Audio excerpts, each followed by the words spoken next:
সম্ভাবনা দেখছেন? আসলে বাংলাদেশের মানুষ চায় তাদের ভূমি সেবা সুনিশ্চিত করা সততা এবং নিষ্ঠার সঙ্গে। আমাদের প্রিয় নেতা শহীদ প্রেসিডেন্ট জিয়াউর রহমান দেশের ভূমি ব্যবস্থায় অনেক অবদান রেখেছিলেন। যাই হোক, উনি আমাদের মাঝে চলে যাওয়ার পর দেশনেত্রী বেগম খালেদা সরকারের সময় আমাদের বর্তমান মাননীয় প্রাইম মিনিস্টার জনাব তারেক রহমান সাহেব সুস্পষ্ট নির্দেশ সততা, দক্ষতা এবং জনসেবা সুনিশ্চিত করা। আমি আশা করছি যে আমাদের এই অধিদপ্তরের এই নতুন কার্যক্রম আগামী দিনে জনগণের দোরগোড়ায় করে পৌঁছাতে পারবে। তবুও অনেক বিশ্লেষণ, অনেক কিছু দেখার বিষয় আছে। আমার সঙ্গে আমার ভাই, আমাদের মাননীয় প্রতিমন্ত্রী শেখ কাসেম কামাল আছেন, আমাদের সচিব সাহেব আছেন।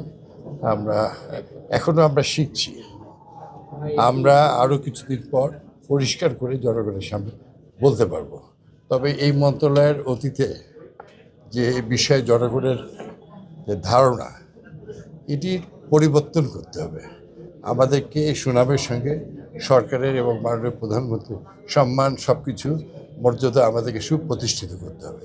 এর জন্য আমাদের আরও সময় লাগবে। আমরা আজকে যা দেখলাম পরবর্তী বিশ্লেষণ করে আরও বুঝে তারপর আপনাদের সামনে পরে আমরা সামনাসামনি সেবার